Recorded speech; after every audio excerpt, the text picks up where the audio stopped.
In a quiet little town in Oregon, there lived a young man named Ethan. On the surface, his life seemed pretty perfect. He had a decent job at a small company, a cozy apartment, and a stable routine that most people would envy. But behind closed doors, Ethan was quietly falling apart. His mind was a relentless chatterbox. It just never stopped talking. Every single night he'd find himself replaying old memories. He'd cycle through every mistake, every regret, every single thing he wished he could go back and change. And once his mind was done with the past, it would jump straight to the future. He'd worry about bills, the ever-increasing pressure at work, and his aging parents. Sleep became a luxury he couldn't afford, and peace felt like a distant, impossible dream.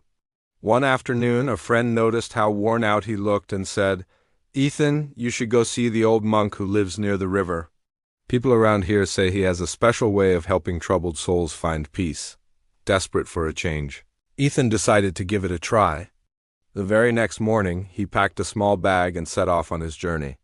After hours of walking through a dense, quiet forest, he finally arrived at a small hut nestled beside a clear, flowing river. Outside, an old monk sat with a serene expression, quietly polishing a simple clay bowl.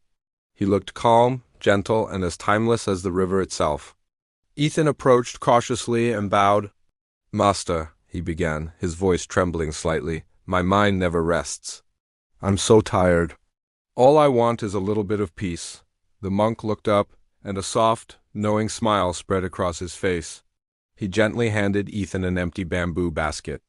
"Go and fill this with stones," he said. "Let each stone you pick represent one of your worries." Ethan did as he was told. He started picking up stones from the riverbank, one for his past mistakes, another for his failures, one for his fears about the future, one for every single worry that plagued his mind.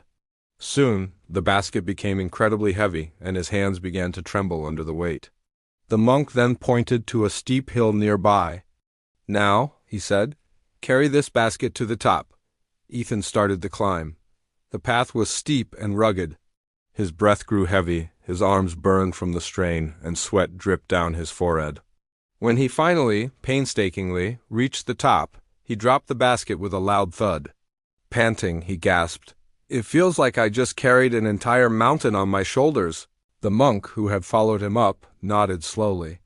"That's exactly what you do every single day," he said gently. "Each thought, each regret, each what if, you carry them all inside you. It's no wonder you feel so tired." He paused, then gestured to the basket.